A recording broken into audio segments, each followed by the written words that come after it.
अस्सलाम वालेकुम। इश्तियाक हैदर बात कर रहा हूँ, department of mathematics, Shadab girls college. Today we are going to start lecture number 45 of supplying theory.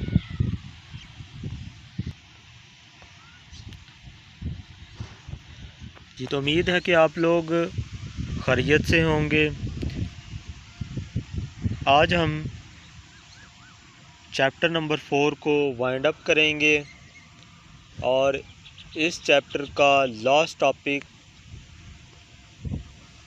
पढ़ेंगे जो कि पेपर पॉइंट ऑफ व्यू के लिहाज से काफ़ी अहम है। So the topic is Bernstein Bezier tensor product surface,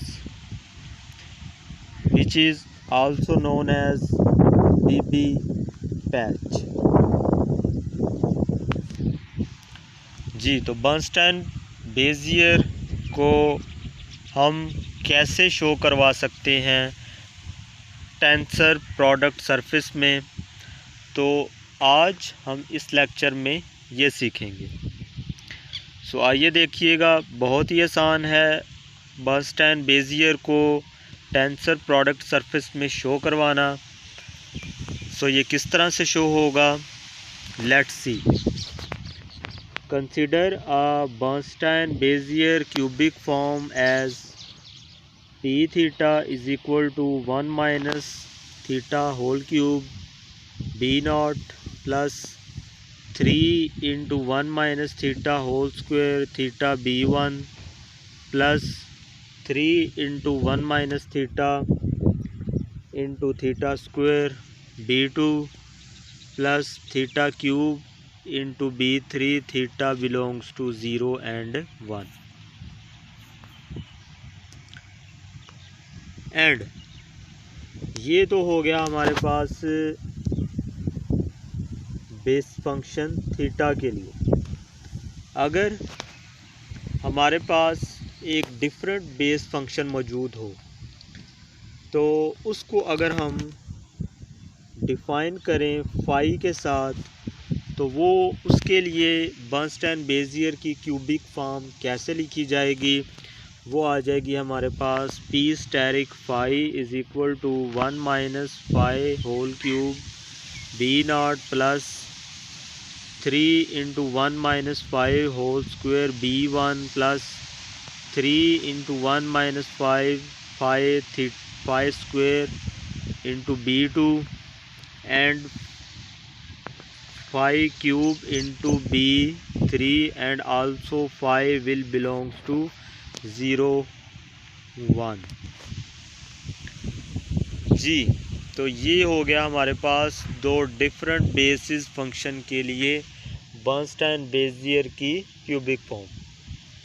अब चूंकि टॉपिक में क्या फाइंड करना है, आप लोगों ने टॉपिक में आप लोगों ने फाइंड करना है इन दोनों का प्रोडक्ट, और जब इन दोनों का प्रोडक्ट हम फाइंड करेंगे तो लास्ट पे इसे हम शो करवा देंगे टेंसर में।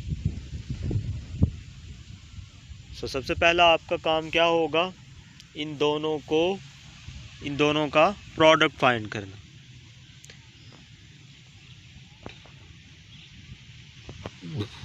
तो इन दोनों का प्रोडक्ट फाइंड करने से पहले एक बात मैं आपको बता दूं कि यहाँ पे ये जो बेस फंक्शन यूज़ हो रहे हैं 1 माइनस थीटा क्यूब,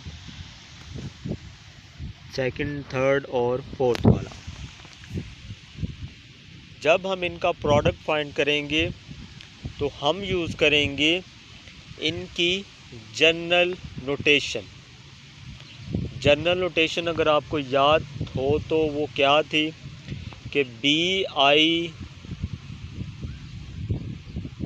थीटा जो थी इनकी थी जनरल नोटेशन, बेसिस फंक्शन की जनरल नोटेशन। तो हम इन तमाम बेस फंक्शन को इनकी जनरल नोटेशन में ही शो करवाएंगे। तो वो कैसे शो करवाएंगे वो आप लोग देखिएगा कि जब हम थीटा और फाई का प्रोडक्ट फाइंड करेंगे तो ये आ जाएगा हमारे पास कुछ इस तरह से, थीटा फाई तो प्रोडक्ट कैसे फाइंड करेंगे, बहुत ही आसान सिंपल। उसी तरह से जो बेसिक हमारे पास रूल है कि सबसे पहले जो पहला कंट्रोल पॉइंट है B0, इसको पकड़ेंगे और फाई के जितने भी कंट्रोल पॉइंट्स हैं उनके साथ मल्टीप्लाई करवा देंगे। तो सबसे पहले कंट्रोल पॉइंट क्या है हमारे पास, B0। तो सबसे पहले इसको मल्टीप्लाई करेंगे फाई के B0 के साथ, फिर B1 के साथ, फिर B2 के साथ और लास्ट पे B3 के साथ। ठीक हो गया। और इसको लिखेंगे कैसे, इसको लिखेंगे कुछ इस तरह से, ये देखिएगा।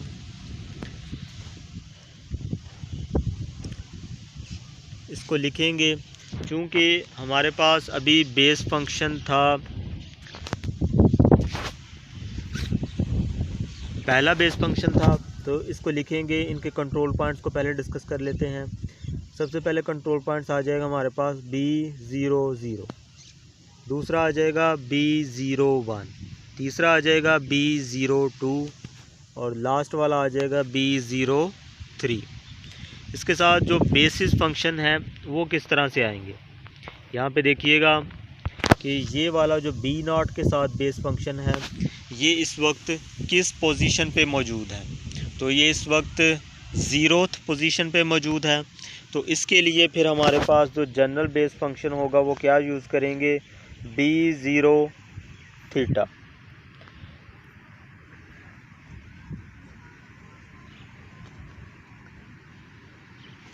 बेस फंक्शन जो इसके लिए फिर हम यूज़ करेंगे B0 क्यूब थीटा। क्यूब क्यों यूज़ करेंगे, क्योंकि ये जो हमारे पास बर्नस्टाइन बेजियर है ये क्यूबिक है। तो फर्स्ट पोजीशन के लिए हमारे पास क्या हो जाएगा B0, और सेकंड में जो फाई की बेस फंक्शन था वो भी 0th पोजीशन पे था, तो उसके लिए भी क्या आ जाएगा 0। उसके बाद आप लोगों ने क्या किया, दोबारा 1 माइनस थीटा क्यूब B0 को सेकंड वाले के साथ मल्टीप्लाई किया। तो ये कौन सी पोजीशन पे मौजूद है, ये इस वक्त 1th पोजीशन पे मौजूद है, फर्स्ट पोजीशन पे मौजूद है। तो इसके लिए हमारे पास आ जाएगा B0 cube theta and B1 cube phi. चूँकि फाई वाला जो बेस फंक्शन था वो 1th पोजीशन पे था, इसलिए यहाँ पे फाई आ गया और इसके अलावा साथ में B01। इसी तरह से B0 क्यूब थीटा के साथ आ जाएगा B2 cube phi into B02 और लास्टली आ जाएगा B03 cube theta into B33 phi B03। इसी तरह से नेक्स्ट जो है वो क्या करेंगे हम लोग, नेक्स्ट अब हम सेकंड जो कंट्रोल पॉइंट है थीटा वाला इसको पकड़ेंगे और फाई में जो कंट्रोल पॉइंट्स हैं पहले इसके साथ B0 के साथ, फिर B1 B2 और लास्टली B3 के साथ मल्टीप्लाई करके लिख देंगे। और बेसिस फंक्शन को भी उस तरह से लिखेंगे उनकी पोजीशन के अकॉर्डिंग। इसी तरह से B2 को पकड़ेंगे और इन तमाम के साथ मल्टीप्लाई करके लिख देंगे और लास्टली B3 को पकड़ेंगे और इन तमाम कंट्रोल पॉइंट्स के साथ मल्टीप्लाई करवा के लिख देंगे।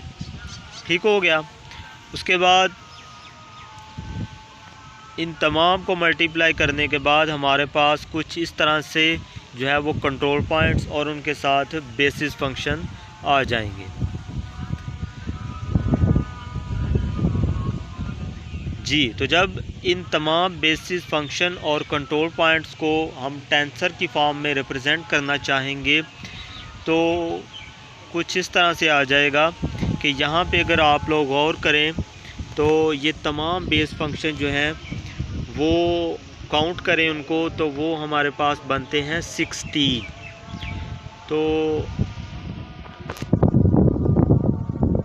इन तमाम कंट्रोल पॉइंट्स को हम इस तरह से जो है वो लिख सकते हैं। ये आप लोगों ने मैकेनिक्स पार्ट 1 टेंसर में अच्छी तरह से पढ़ा होगा कि इनको जो है वो सम की फॉर्म में कैसे चेंज करते हैं। So that is theta phi is equal to J0 to 3 I0 summation I0 to 3 bi cube theta bj cube phi bi j। I और जे जो है ये इन दोनों को फाई और थीटा के जो फंक्शंस हैं इनको सेपरेट करने के लिए यहाँ पे लगाया गया है, इनको डिफरेंशिएट करने के लिए। जबकि थीटा और फाई जो है ये दोनों बिलोंग करेंगे 0 और 1 को। तो ये थी जी बर्नस्टाइन बेजियर की टेंसर प्रोडक्ट फॉर्म, जिसमें हमारे पास थे 16 पॉलिनोमियल यूज़ हो रहे और 16 polynomials, so 16 control points are needed to generate surface which is called BB cubic patch। जी तो बहुत ही आसान टॉपिक था ये हमारे पास। उम्मीद है कि आपको इस टॉपिक की अच्छी से समझ आ गई है और इसी के साथ चैप्टर नंबर 4 जो है वो हमारा ख़त्म हुआ चाहता है। उम्मीद है कि आपको इस चैप्टर की अच्छी से समझ आई होगी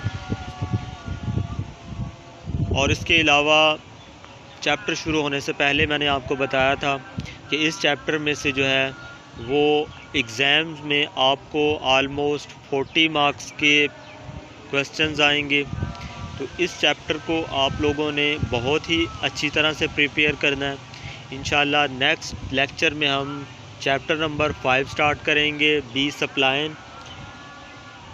अपना बहुत सारा ख्याल रखिएगा,